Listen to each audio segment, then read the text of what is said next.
আমরা প্রত্যেকেই গিফট পেতে ভীষণ ভালোবাসি, আর সেই গিফটটা যদি আমাদের স্পেশাল কোনো মানুষের কাছ থেকে পাওয়া হয়, তাই তো সেই গিফটটার একটা অন্যরকমই মজা থাকে, তাই না বলো?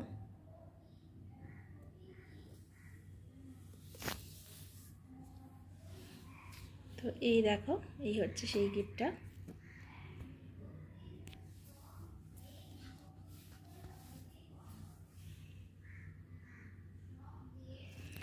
তো এটা ওজনটা দেখো, আমি খুলে রেখেছি, এটা 2 গ্রাম 120 মতো আছে, ঠিক আছে এটা ওজন।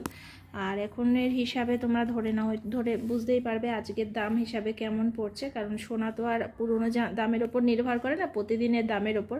বেশি দাম থাকলে সেই দামই হবে, আবার কম দাম থাকলে তখন লস আর কি, কমে গেলে সেটা কমে যাবে। যাই হোক, তো এই হচ্ছে আমার অ্যানিভার্সারি, ভালোবাসার দিনের গিফট, ঠিক আছে। তো এই যে পরে নিয়েছি চাটাই হারটা, কেমন লাগছে বলো।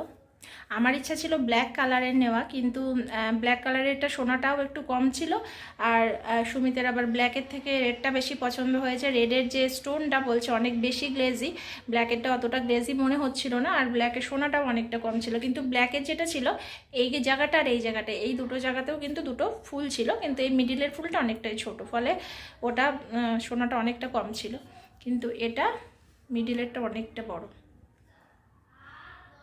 তো কেমন লাগছে বলো। তো চলো, আজকে এইটুকুই ভিডিও দিলাম তোমাদের সাথে, আর রাত্রেবেলা আসবে অন্য ভিডিও, তার জন্য এটা দুপুরবেলা যাবে, ঠিক আছে। তো দেখো তোমরা সবাই, আর কমেন্ট বক্সে বলো কিন্তু আমার গিফটটা কেমন হয়েছে। তো চলো, এখনকার মতো টাটা।